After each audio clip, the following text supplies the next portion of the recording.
చూడండి మన మసాలాలు కూడా యుద్ధానికి రెడీ అయిపోతున్నాయి. కానీ ఏంటి నా ముఖమంతా డల్‌గా ఉంది అనుకుంటున్నారు కదా! నా జ్ఞానదంతం అయితే చాలా పెయిన్ వస్తుంది. ఇలాంటి నొప్పి నేను ఇదే ఫస్ట్ టైం ఫేస్ చేయడం. మీలో ఎంతమంది ఇలాంటి పెయిన్ ఫేస్ చేసి ఉంటారో? ఒకవేళ ఈ పెయిన్ వచ్చేటప్పుడు ఏం చేయాలో మీకు తెలిస్తే కింద కామెంట్ సెక్షన్‌లో కామెంట్ చేయండి. నా వాటానైతే ముగ్గురు పంచుకోబోతున్నారు. వాడొకడు చిన్నమ్మ, ఇంకొకడు బాయగాడు, ఇంకొకడు మా బన్నీగాడు. ఈ ముగ్గురు నా వాటాను తినబోతున్నారు. నేను తినకుండా వాళ్ళకి పెట్టబోతున్నాను నా వాటా.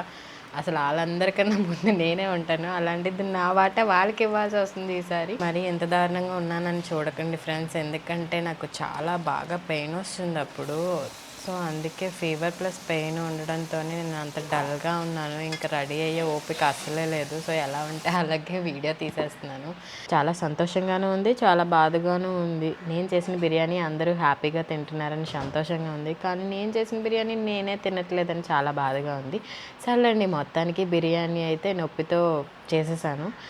మా ఇంట్లో వాళ్ళందరూ హ్యాపీగా తినేసి చాలా బాగుందని చెప్పాడు. మా బన్నీగాడైతే మరీ హ్యాపీ. Bye guys.